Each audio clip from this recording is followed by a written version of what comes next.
Hey, what's up, everybody? I'm Joel Madden, and this is Artist Friendly. On this episode, I'm talking to an award-winning photographer who got his start in skateboarding and music, but has gone on to photograph some of the most iconic people in sports, music, film, television, fashion, and beyond. Atiba Jefferson. Let's go. So Josh and me were talking about you, and have many times. He's been telling me about you for years. Yeah.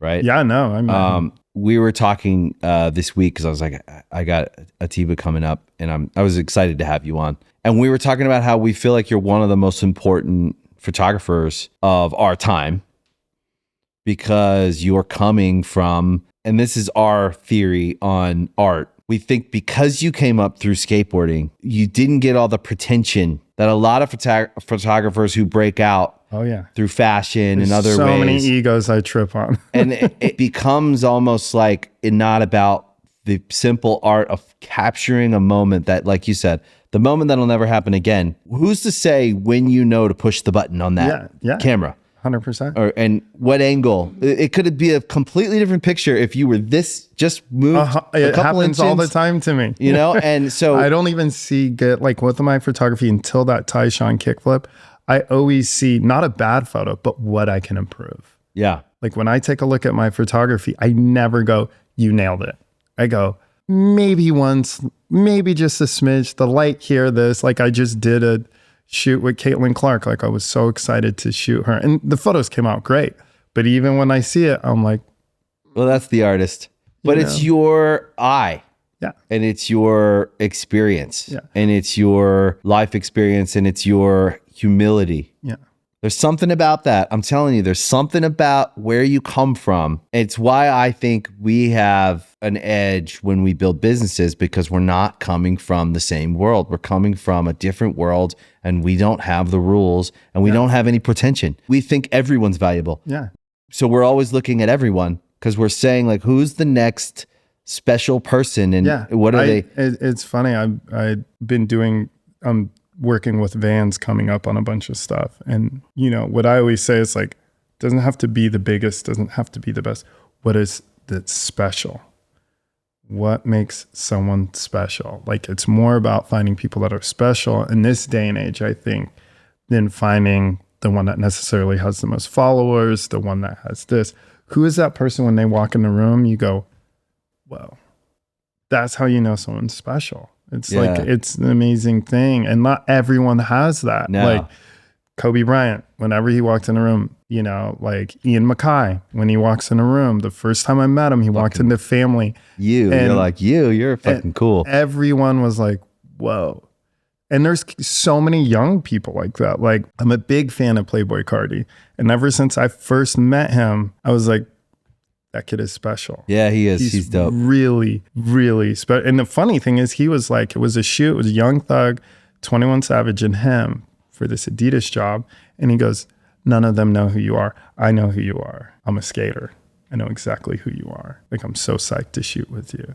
And like, he seems cool like that. I don't know him personally. Yeah, he has a Bad Religion tattoo. Yeah. You know, like what? And that was young. I was like, you have a Bad Religion He's one tattoo? person I've always wanted to talk to. No, he's just different. Great. He's great. He's great. And so influential in what he's doing. Like, one of the most influential. Wild. Yeah. It is really, but you saw it when you first heard Magnolia, you were like, this is special.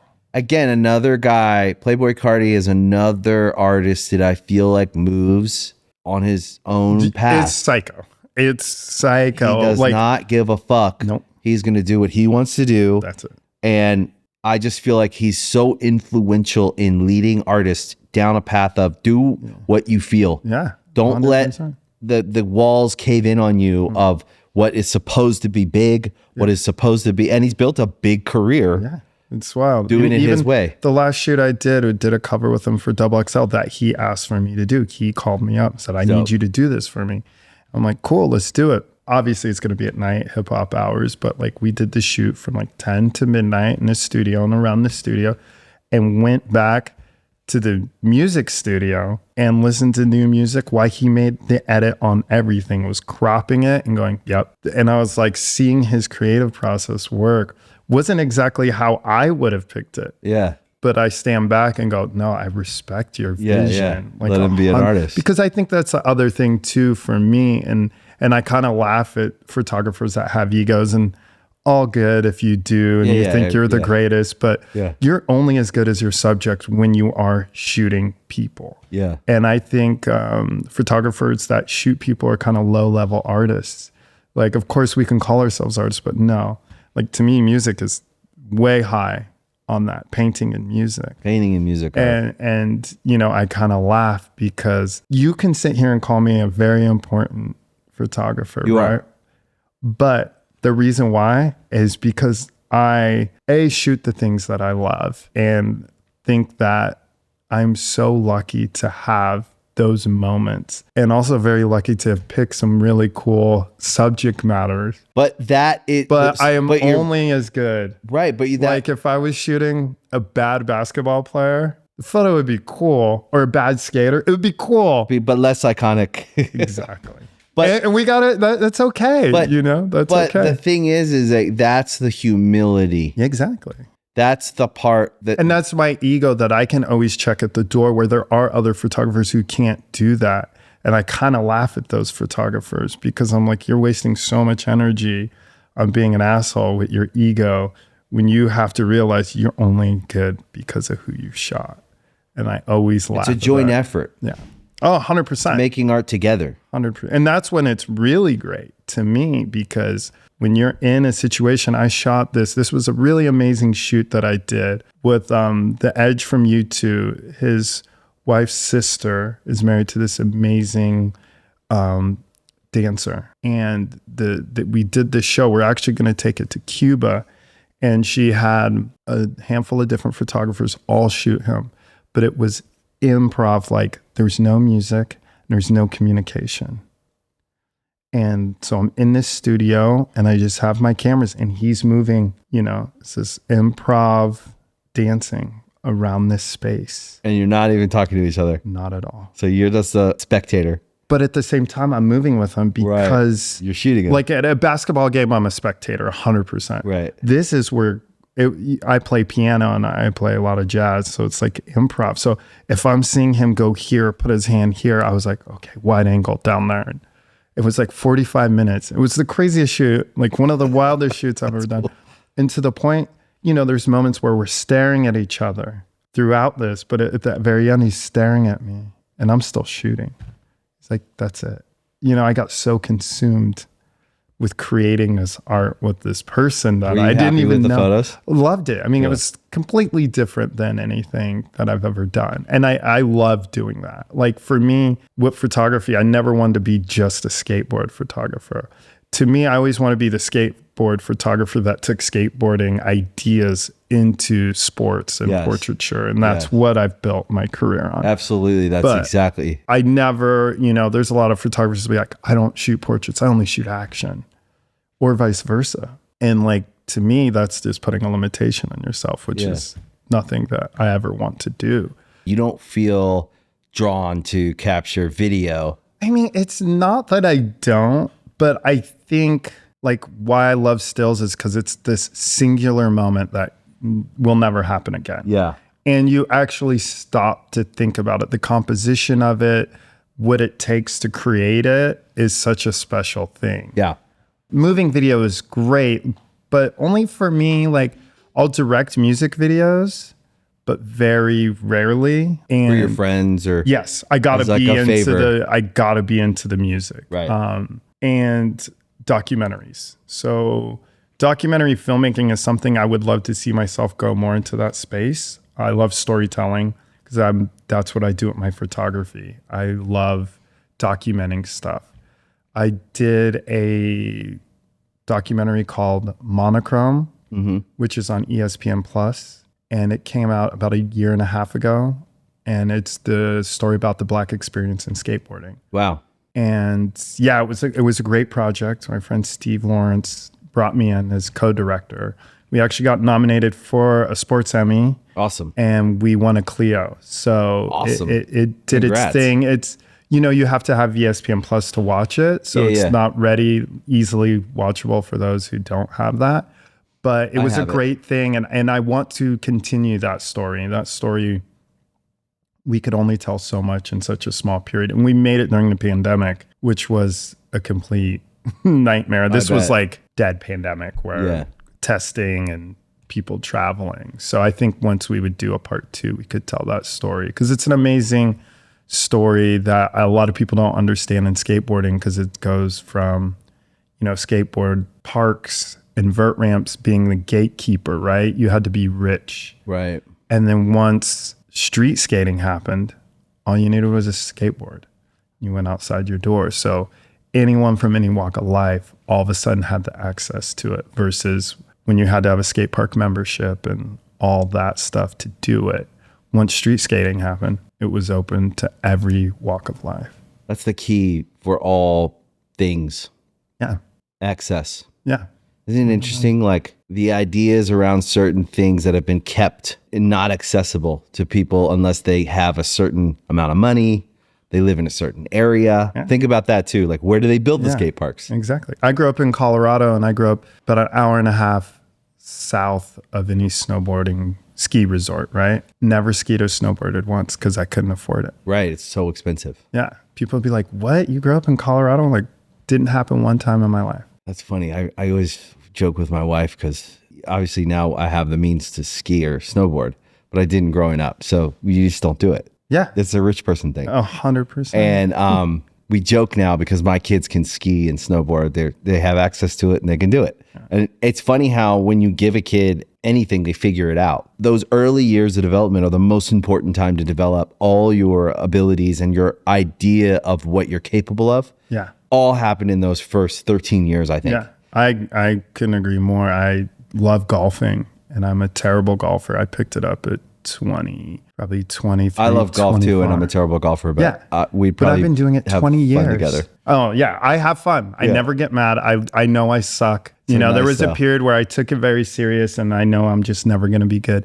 But I'll go with people who grew up doing it. Grew up playing. And that swing is so natural and smooth. You just see, and it's kind of like skateboarding. Like I'll tell people, like people will be like, are you good? And I'm like, no, I shoot the best of the best, the best that'll ever do it, the best that do it. And me on a skateboard is someone who doesn't skateboard. Yeah, I can 360 flip. They'll be like, you're amazing. And I'm like, no, I'm not. It's like, you really, once you start photographing and documenting people who are really great, you really realize how great greatness is. I think that story that you're telling about what it means to a group of people that have no access. Yeah. Right. Is really, really important and good. I love that story. Yeah. So I want to talk about that more. But skateboarding, don't you feel like your interest, your love for it, in it, and your ability to do it and enjoy it led you to your career? Oh, 100%. Like it was a vehicle that carried you. 100%. I think skateboarding as a learning process is the best process there is, because, and this took me a long time to figure out, but a friend of mine, this was like in my 20s, way after I'd been skateboarding, was like, he doesn't skate. And we were at Tompkins Square Park, me and a buddy, we were just skating.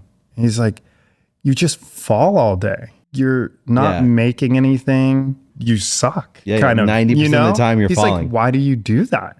What is so fun? And to me, I never had thought about it. And when I was going through the motions of explaining, it's the learning process. It's an hour of failure for 1.5 seconds of total joy. Exactly. Yeah. And that learning process, like the learning process of how to kickflip, I had been taking that in throughout my life. The learning process that I learned, the process of learning a skateboard trick, I applied that to photography. I applied that to everything in life. And I say that's gotten me where I am. And if I wasn't a skater, if I wasn't so comfortable with failing over and over, I think I would have a different outlook on life. But that learning process and the failure part and the victory, it just makes you way more humbled, I think. I mean, I think being a skater, period, especially when I grew up, it wasn't cool. It's a different time. Everyone tried to beat you up. You were an outcast at school. Now everyone skates. Yeah. It was funny. There was a Vans event and this cop asked to get a photo with me. And I was like, I wanted to say no. Yeah.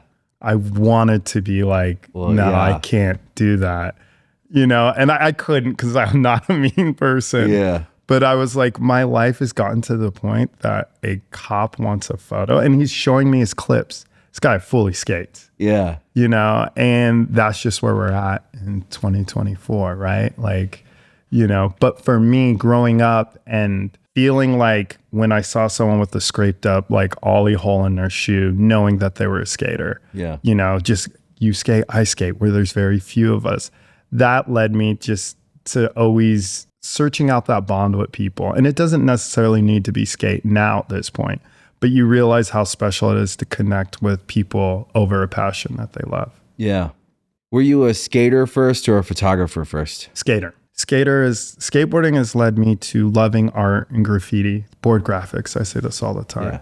The artwork, photography, Thrasher magazine, tearing that up, putting that on the wall, fashion, Pigeon streetwear, Stussy, all that stuff, music, and the skate videos, filmmaking. It all is just this big nucleus of like creativity that creative freedom. Like just it you know, but skateboarding was first and then led to loving music and loving this and loving that, but skateboarding is always the catalyst. Photography is my favorite thing, no doubt. Like I see pictures, I can't turn it off. But it's the skateboard. Like that's what I hear. I always think like metaphors like that we live, right?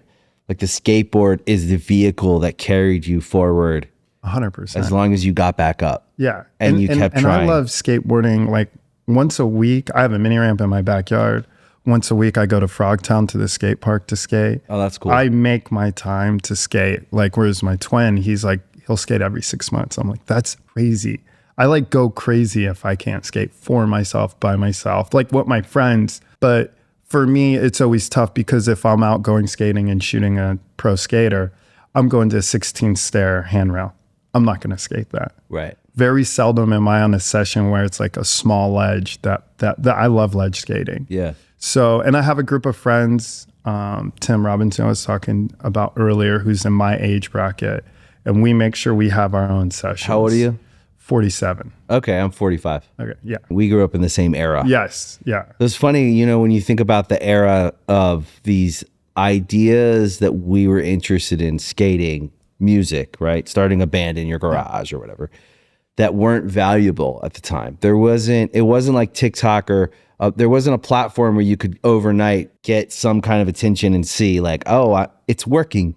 Yeah. Right? You really had to blindly go forward and 100%. With no real perception of like, first of all, no one around you is saying like, oh, that's super valuable what you're doing. There's a lot of value in that. They're just saying like, we're wasting all your time skating or in there playing with your friends, your music. Yeah. Good luck, kid. Yeah. And then over the decades, the stories emerge of people who had success. And then people as a society, we start to recognize the repetition of those stories, more and more stories, and we all start to go, oh, that's valuable. You could really, you could be someone, right? That's funny because now when someone says, I'm dedicating my life to skateboarding, you actually go, oh, cool. Like there's a chance there.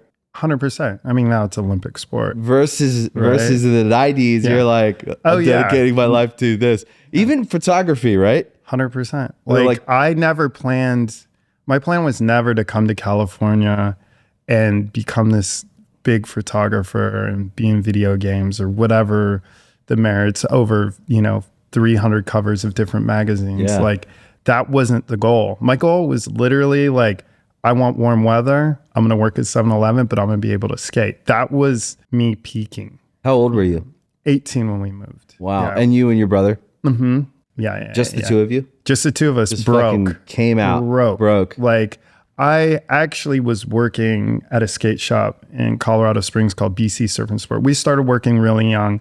We grew up super poor. So only way, like food stamps, free cheese, single mom. So it was like, get a job. And we started working at a Mexican restaurant. We lied. We were actually 12. We said we were 13 because we had 2 months before our birthday. Yeah. And we were bus boys. And then we became prep cooks and line cooks. And then when I was 16, when it was the legal age to actually work a job, I got lucky to work at a skate shop. And that was it. That was the best job. I'm going to work here forever. And I always say, if you can work in an industry that you love, you're never working. You're always going to be happy. So that's how I was. And I met 2 pro skaters, Josh Beagle and Ronnie Krieger. They were visiting and they were like, come to California. I had never left the state. So for me, I didn't know anything else. Yeah. So I was really content. All it took was one. I landed at John Wayne Airport, was visiting them in Laguna. I was like, this is 100% it. Yeah, done. I flew back. I was like, Akko, I'm going to check it one more time in the spring. Checked it, and we were loaded up and moved by May. And we didn't know what we were doing. I mean, we got so lucky. We got so unbelievably lucky. Opportunities. And my brother got a job at Transworld. I got a job assisting a photographer, Grant Brenton, who's great, who taught me so many things. So people want to say you make your own luck, but no, I think a lot of things are right time, right place. Well, had you not packed up the car Exactly. and gone forward. Yeah. So as I say to people, there is some version of the harder you work, the luckier you get, right? There is 100%. something of that.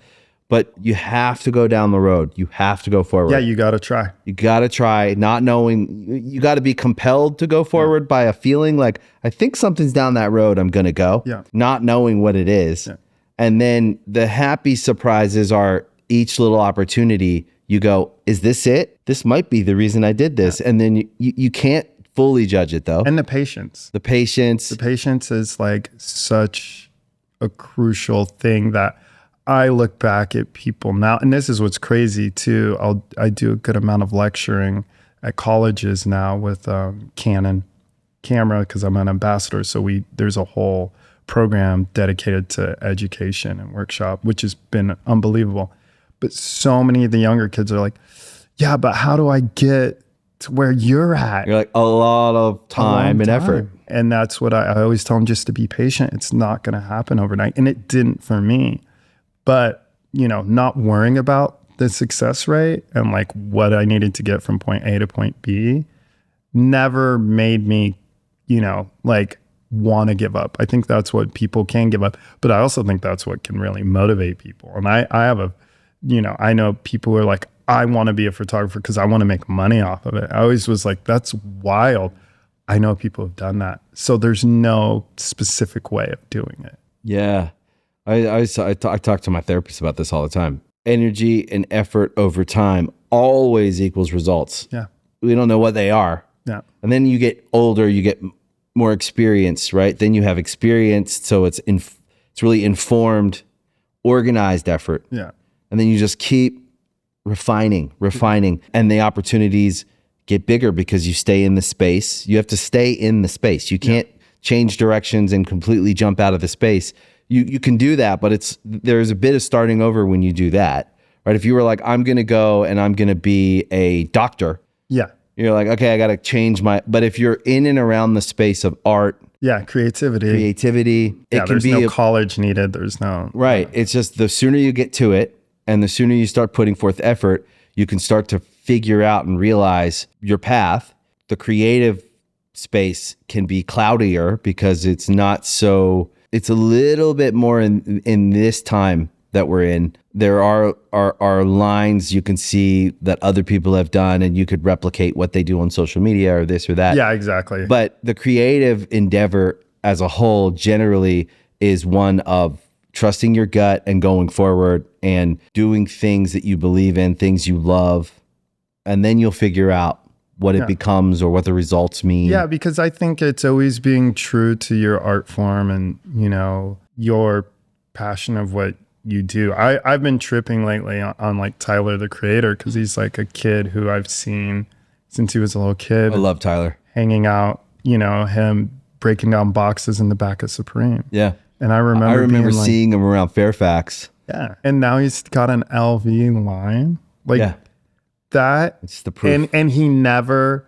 compromised anything. He kept it 100% Tyler the whole time. One of the great artistic stories of our time, I think, Tyler, the Creator, I don't know, he's just being himself. 100%. And that is so hard to do. Yeah.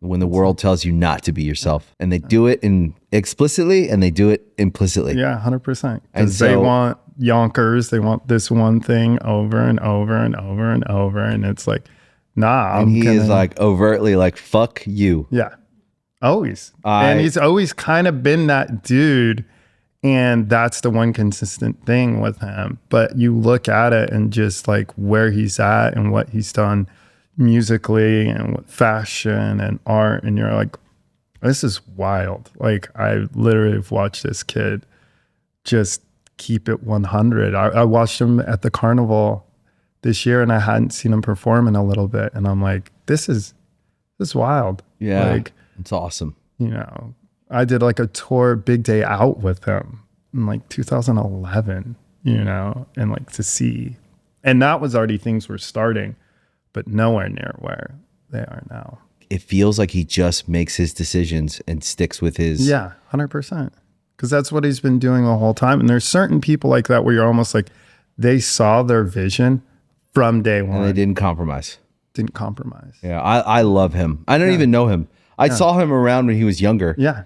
And always rooted for him. Yeah. I always thought, okay, there's a hero. Yeah. Those are the heroes we need. Yeah. We need people that are just coming in here and doing what they want to do and telling all the fucking adults and the people with money and the people with this that are telling him. Over the years, I can only imagine how many times he's been faced with something that they dangled in front of his face, like, and said, if you do this, we'll give you this. And I can just feel him saying, no, I'm going to do the opposite of what you want. Do it exactly. And that's what we need. Yeah. Because I think a lot of times when you come, especially from poverty, you come into it and all the people with money are hanging it in front of your face and just saying, I need you to walk a little bit to the left here on this line. Yeah. And if you do that, we can. Yeah. And there's nothing wrong with guidance as long as that guidance is right. You know, I think Kelly and Clancy and his team have obviously done great stuff. Yeah. You know, really. I mean, I hadn't been to Carnival in a long time, and it's crazy. Yeah. Like, I don't know if you've been to that, but you should check it out at Dodger Stadium the next time. I'm sure he'll do it again next year. Yeah. And I hadn't been in like 5 or 6 years. What, Flogna? Yeah. Yeah. And I mean, my kids are like crazy about him now too, which is cool. It's cool to see that. Yeah, you should 100%. If you haven't gone, I was shocked because it's also not only, you know, you've had your success in playing big stages and stuff like that, but it was more like the interaction, the people, so young still. Like Tyler isn't the youngest person anymore. No, but he's built a culture. It's crazy. Yeah. It is something that you cannot. My 14-year-old son is, he doesn't skate, but he makes music and he loves Tyler. Right. And that's one of his. Yeah. And I think that's so cool. Yeah. Like, I'm glad you picked Tyler. Yeah. Tim's son, who's our homie, Buster. Buster loves Tyler and Buster loves Run the Jewels. Sparrow likes Tyler, Run the Jewels. He loves Travis. He crosses the whole spectrum. He likes some big stuff, but it's got to feel artistic. Yeah. But to me, like RTJ are homies, like Wilder and Torbett, co-producers, Jamie, Mike, family. And to see it resonate. It's super cool. They're in their late 40s, right? Like even Mike winning all these Grammy. It's like, that was cool. It's so cool, you know, because it doesn't always happen like that. And it makes sense when it's a Billie Eilish and people who are great at a young age. Like that happens, you know, when you think about historically, when there's certain bands like Christopher Cross, a lot of people don't realize he like swept the Grammys with his first record. Yeah. And like, if you look back, he bodied everyone. I think that's still one of the greatest records ever. But, you know, he did that first try, you know. You have a lifetime to make the first record. You do. And then you got to figure it out. Or every other record is But a lot of bands, I think, like, I always say it, like, I love later strokes. Yeah. Better than the first record, you know. I mean, Turnstile. I love Turnstile. They're just keep getting better. Yeah, they do. And better. They really keep just artistically, musically, like They're another one too. Brendan has never, like, I've been a fan of them now for about 8 years is when I first discovered them on the first record. And I remember being like, they're great. This band's great, but I never thought they would get big as they got. and important. They're important. And super important. Yeah. And, you know, us coming from the history of hardcore and punk rock and seeing them, you know, be still true to that, but do it in their own way has just been phenomenal. But it's great. I love when I see music progress. That's such a hard thing to do because of the way we consume it, unfortunately. Yeah, now it's nice to see bands grow Yeah. and have success. Yeah, because it's really Yeah, hard. I saw your Turnstile hat, and I was like, I knew you liked Turnstile, but Oh, yeah. I love Turnstile, man. They're one of my family. faves. They stay at my place. Oh, that's they cool. Are, That's cool. They seem like really nice guys. I'm friends with Franz. Yes, Franz He's has. the They best. all have keys to my house. I give them all keys so they can come and go whenever they want. Yeah, Franz is a brother to me, and they do the same when I'm in Baltimore. You know. Yeah. And that's also what's cool is like they really still love the scene in Baltimore, and they Yeah. still rep Baltimore so hard, and that opened a whole nother view of different bands and scenes when I go visit them and go to Auto Bar and kick it on Johnny it's Rads. crazy. Autobar still. Yeah, because Crazy. where y'all are from Maryland, right? We're from Maryland, but we're from like kind of far down in the country. So Okay. we're like Southern Maryland. So we didn't really have What was your closest? the closest city was DC. DC. Okay. But we went to Baltimore. Okay. And then moved. Are you far from Burtonsville? Burtonsville? Not nothing's too far. Everything's like an hour and a I half. kicked it in Burtonsville. Yeah, we moved out. Kind of the same story as you and your brother. Really, financially, our family had fallen on hard times for many years, and at the high school years, single mom, got my first real job when I was 14. That was the earliest anyone would hire us. We worked at a pizza place, did everything, like worked our asses off at that place. And I that will remember humble you too. Bussing tables and Bussing cleaning tables. up after people who will not tip We were you taking- and give no respect. So we worked at a pizza place where it was a small family-owned pizza delivery place. So they had pickup and delivery. So me and my brother worked the counter. We would take the orders, make the pizzas, and then we'd have to clean the whole place. And Yeah. it was just and then we were just giving the pizzas to the drivers. We were doing it all. Right. But very proud to work. So I really actually did like that job. Yeah. The thing that I remember was it was a small town and we were in high school, and I remember the other kids getting to do stuff like go to parties and have the experience of like high school. 100%. And I was working like 40 hours a week Yeah. and helping my mom keep the lights on Yeah. or keep the phone on or, and then we were renting houses and we'd get evicted from this house. I don't know that my mom was ever really good at managing the financial aspects of adulthood. Yeah. God bless her. Yeah. She's a sweetheart. Yeah. I've been able to, help support my mom for a very long time, and I feel very blessed to do that. Now, I take a lot of pride in it because I love bought my mom. my mom a house 3 years ago. It's the best feeling in the world. It's the best. Get your mom a house. 100%. That's what every kid dreams of if you come from 100%. nothing. 100%. Isn't that the thing? Like, so great. It's the best. It's great. I tell her no more Christmas and birthday presents for a while, but Yeah. here's this house. There you go. That is, and by the way, that is why you are who you are. Yeah.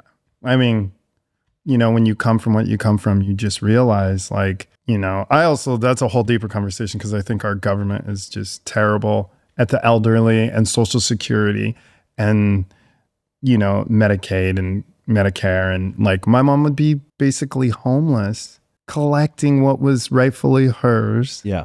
It's crazy. It's so crazy. It's also why, I struggle with politics because I love people so much. Right. And I really feel like politics get in the way of people connecting with one another. Yeah. And I don't think that like we're going to be able to imagine what it feels like to be one another if we can't remove these ideas that politics kind of capture. Oh yeah. They put between us. So I struggle, but I do know that I believe in programs that help people like welfare and things like that. 1,000. I mean, we were the house that would get the food drive, the canned goods. Like, when I went to a Fugazi show, we gave those cans. Yeah. But it was my house that received those. Yeah. So that was always something, and even me, I wasn't great. And in the pandemic, I started volunteering at a community center in Watts. And that's good. It was the best thing I could do and it was a food drive, and you just bag food up, and every Friday. And my time was, we weren't going anywhere. So like, I think it was a year and a half straight. I never missed it. Now it's so hard for me to get there because I'm traveling. Hey, you're back in exactly. But I did a fundraiser where I raised money for them, and I'm still always connected. But I even was like, wow, I was a little embarrassed for my own self. Like, it took you 45 years to really give back to something that, and it's not that I was mad, but once I did it, I was like, that's something I need to continue to do a little bit more. Yeah, but because I also have the time. I don't have kids or a family, so. Yeah, but we all get to different places the real way. Yeah. And you're only supposed to do what you're supposed to do and what you feel. Yeah. And so if it took you 45 years to get there to that community center, it wasn't the wrong time. Someone else was there in front of you. 100%. Well, that's what I look at. The people that are volunteering, so amazing, because I know someone's there. But I also think that it probably took you 45 years to own your success. Yes. Like when we come from nothing, 100%. We don't actually think we are what we are. Like when we arrive to success, we still don't hold it. No. A lot of times we'll put it over here and we're like, yeah, but instead of going like, no, I actually did that. I accomplished that and I'm special and I am valuable. And the world tells you for a long time, especially like you're talking about when we started, the Black experience in skateboarding. Yeah. I don't know what that experience is. Yeah, for sure. But I can only imagine that, okay, you want someone not to take you seriously in the 90s, tell them you're a skateboarder. Yeah. You want them to really not take you seriously? If you're Black, tell them you're a skateboarder. Yeah. No, right? For sure. So when you're told long enough that you don't matter. Yeah, I couldn't be president for right ever. You could do anything but be president if you're Black. It doesn't exist in your realm of possibility, right? That is what you have to acknowledge that affects you. You can't. Oh, yeah. Like the strongest people, we just get after it, but we have to also go back to the little young version of ourselves. It's overcompensating.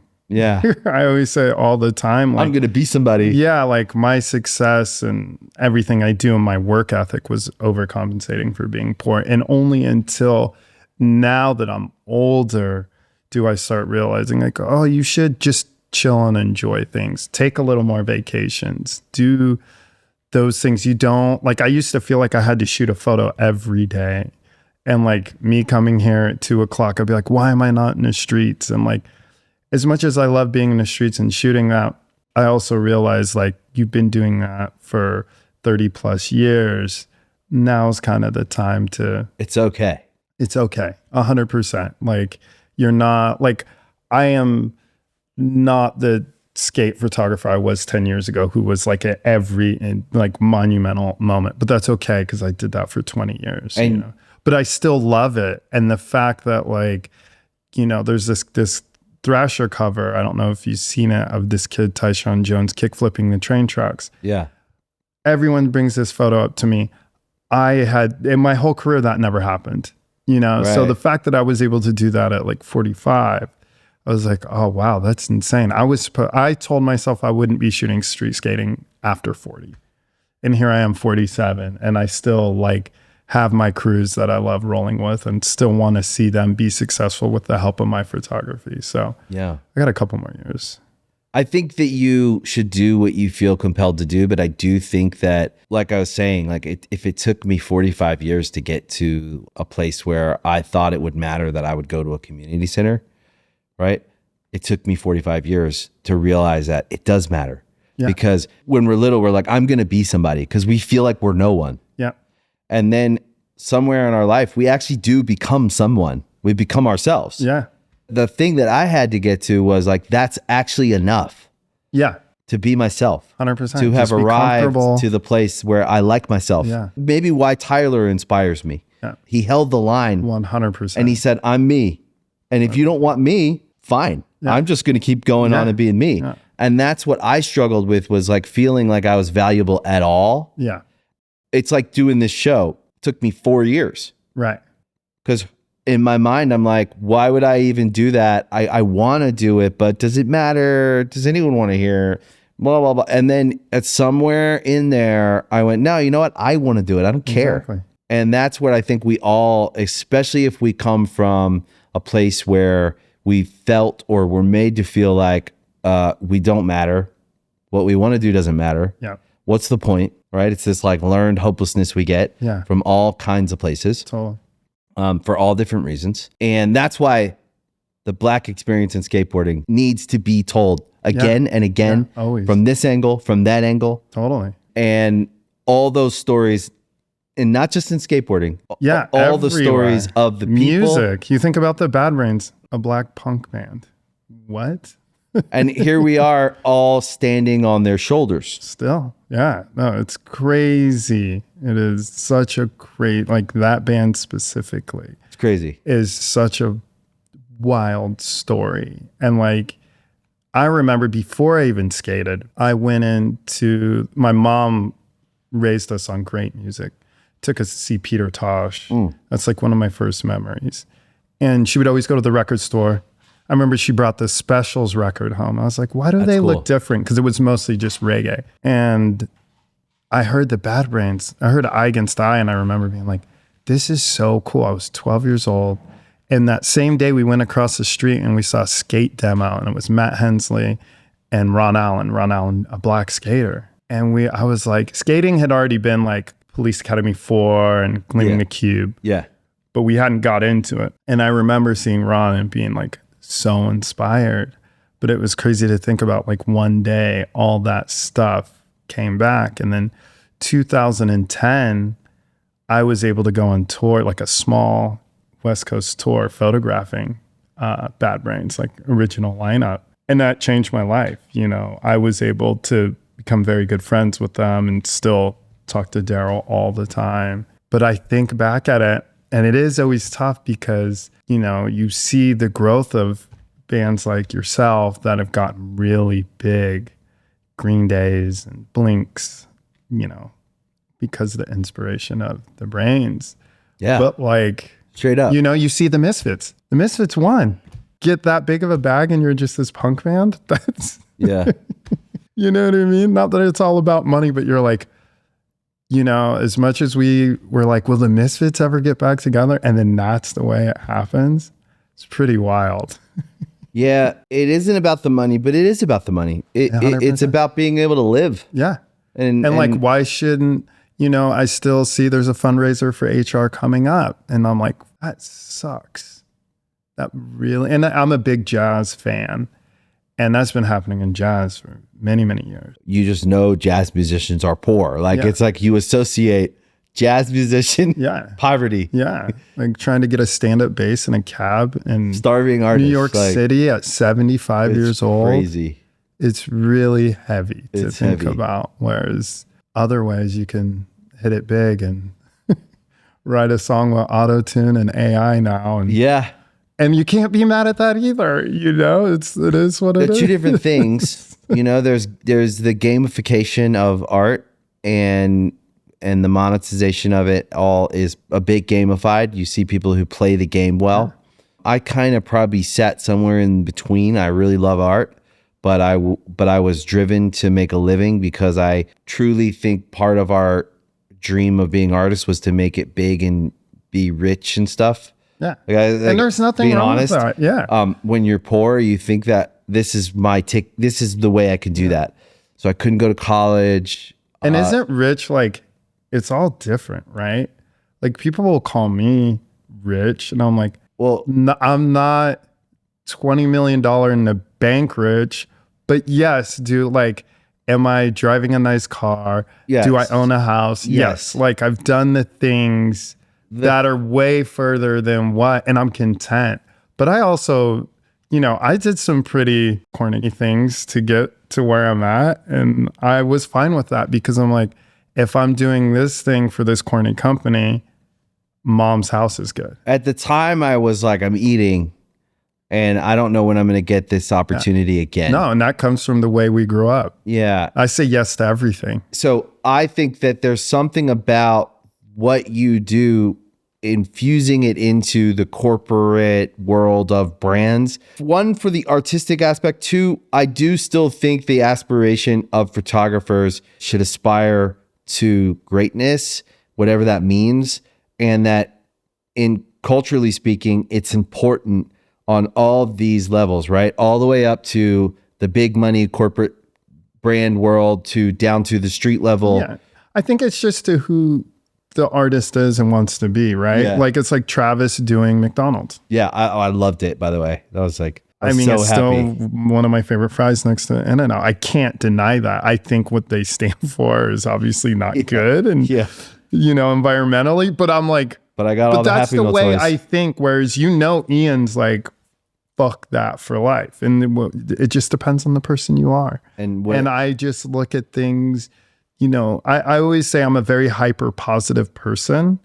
And I think in some ways that does have me be a little more that guy. Yeah. Because I always see a little something positive in something. But I know that's also hard for some people to deal with, because I'm always like, it's not that bad.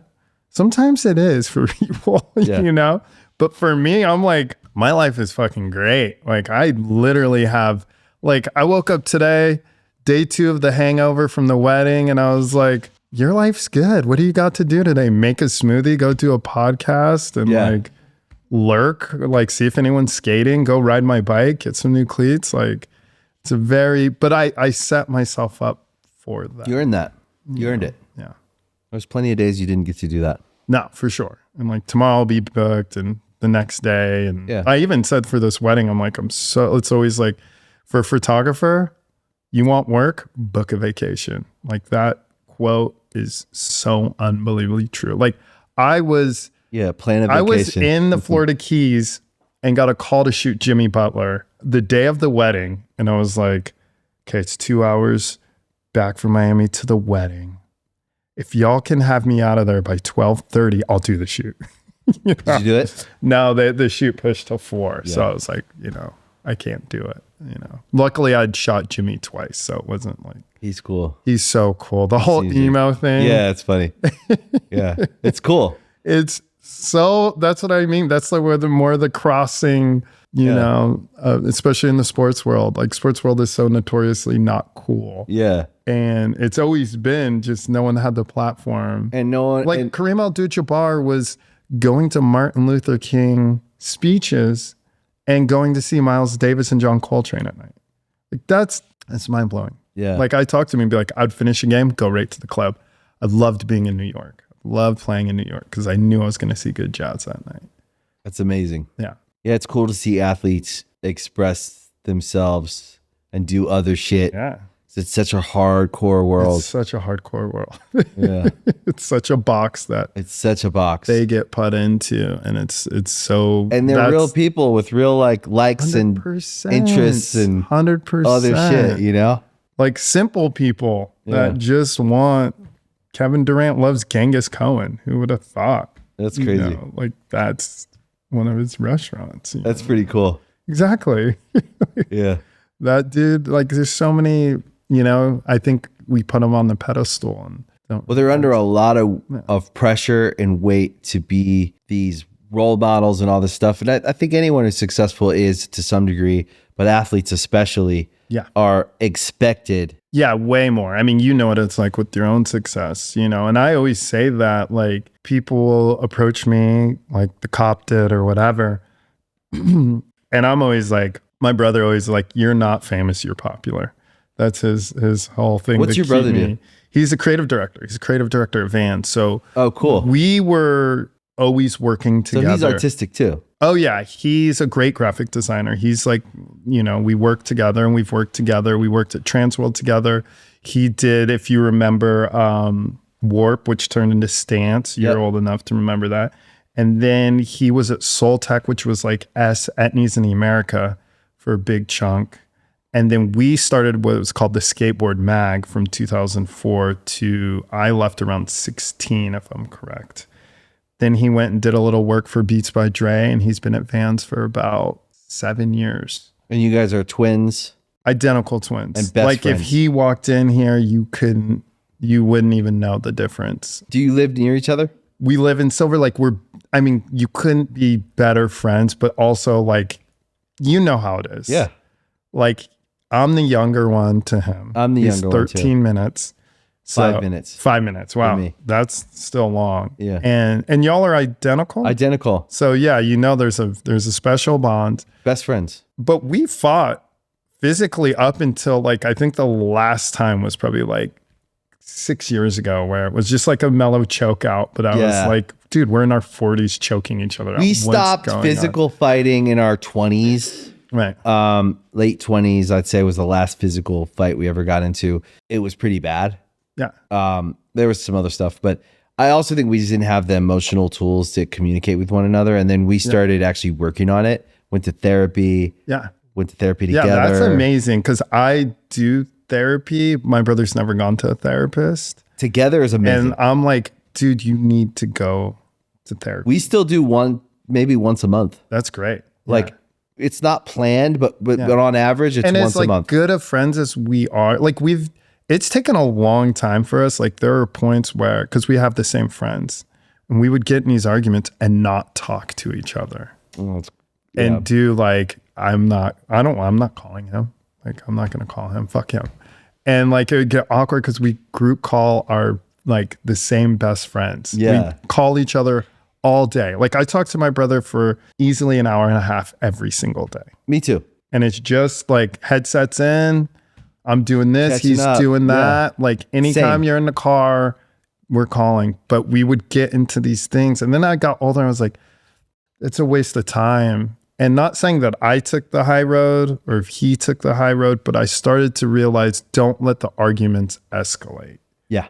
And it's really hard. We work really good together, but it can be, you know how it is. You'll say shit to your twin that you wouldn't to other people, and that can hurt them. Yeah. And vice versa. And we don't have the patience because we know them so much that I think we get so frustrated. Why are you not seeing it the way I see it right now? And that's where our work ethic, I really balance it and make sure that it never gets too. But if I work for him for hire, it's a different relationship because I know I have to be my like work hired Atiba. I can't be his twin brother. Yeah. But if we're working on a passion project and I'm pulling him in on it, it gets a little spicy if I can see it going that way. But I think I've gotten, like, I never want a day to go by where we don't talk anymore because you don't know what's going to happen. And I look get, at how dumb that. that's just dumb. Like, it's just dumb. And especially for him being like, it's the same music. It's the same this. We love everything the same. And that's what's actually bad about us drinking together. Because when we get drunk together, it's this. And it's like me and him at a jukebox listening to like U2 and Camper Van Beethoven. And everyone's like, what's up with these dudes? Yeah. But it's like we lock in like crazy. And especially the music. I love that. That really is like such a common bond for us still. I mean, skating is always going to be there, but it's honestly like, let's go to this show. Like us at a Sunny Day real estate show is just like messy. I'm always freaked out by twins who aren't close. Right? It's like how? The fuck, What you got a built-in best friend. I think what I learned and why we fought so much, growing up, we didn't get a lot of cheerleading. Right. Wasn't a lot of pats on the back. No. And we both, if you want me and Benj to work hard, give us a pat on the back. Right. Tell us good job. Yeah. That is gold. Yeah. My wife gets it because that's all she has to say. Yeah. Is good job. Yeah. And I'll go do all the rest of it. Yeah. No, it's something I think we need it from each other. Well, that's what I was going to get at. It's like the single mom, she didn't have a lot of time to say that. You really have it in her. The Mexican restaurant, no one was saying that. No. And even coming out here, and I remember him talking about some bosses that he was like, they never really give us like good job. Yeah, or credit. And I was hey, like, good job, you did that. I don't even do that to him enough. Well, that's what I learned from each other working together. Yeah. and being in the band, and then we have all these businesses, and now we're amazing partners. Yeah. But we learned that we needed that. Yeah.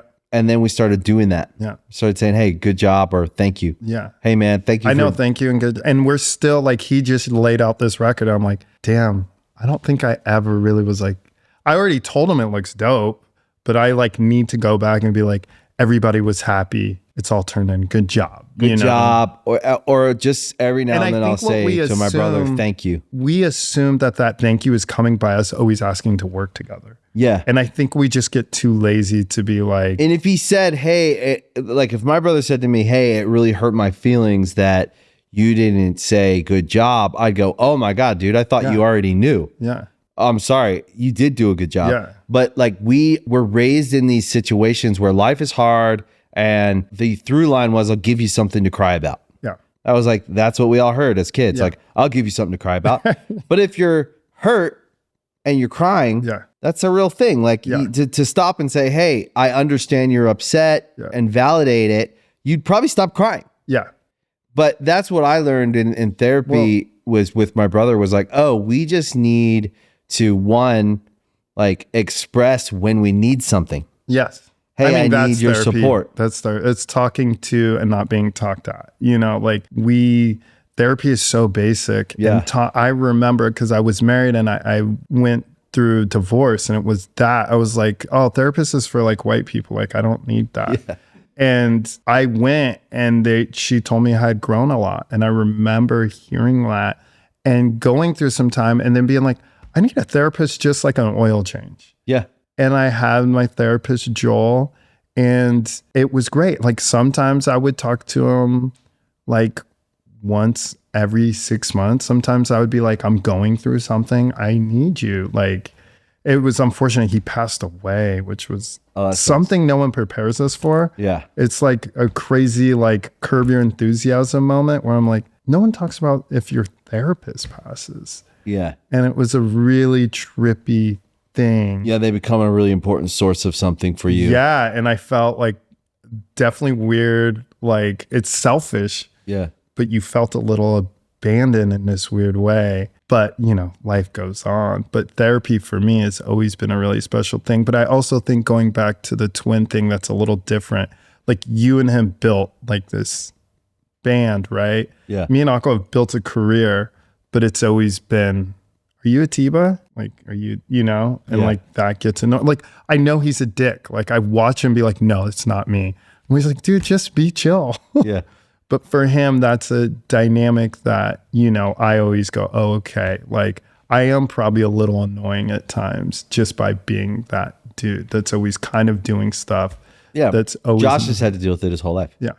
Exactly. Last 20 years. It's like, because we kind of we all look the same. You look totally like the third twin. Yeah. And people are like, oh, you're one of the good Charlotte guys. I'm like, I'm not. I mean, their brother. Yeah. Like having that conversation the 50th time. Yeah. By then you're like, man, fuck that. Yeah. Fuck you guys. Like, over the years, I've become friends with Joe Jonas. Yeah. And just seeing the dynamic with him and Frank, they're, you know, the fourth brother. He was on the show. Oh, Frank did it? Yeah. Oh, that's awesome. I got to watch that. I really like him. I love that whole family because you see the brother dynamic and how much they love each other. You're like, this just crushes my heart every time. Well, you share, the brother dynamic is you share this space together, but then you go out into the world and you're your own man. Exactly. And you want to be your own man and you want to build your own life. And all those dudes really did that too as well. Yeah. You know, that's how I got close with Joe, was helping. He had me creative directing for DNCE, and cool. I brought Akko in, you know? And that's one of those things where you see that. And I think that's what's great with working with your brother, whether it's your twin or not.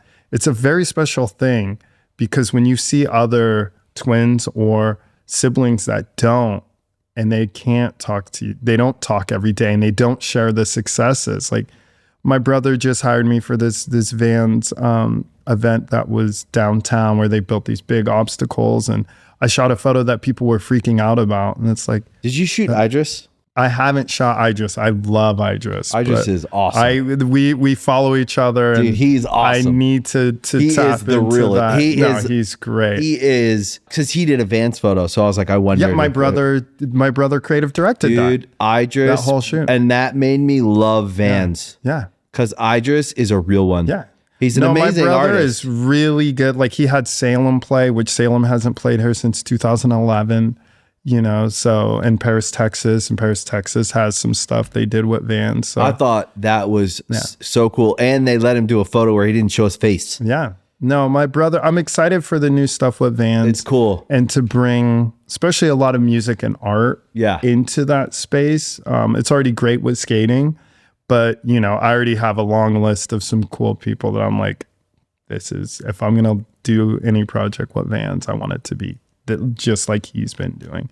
Like It's he had super King cool. Cruel play last summer, and I think that's just great he's really good at picking. That's what I believe. Give the brands back to the artists and you will be fine.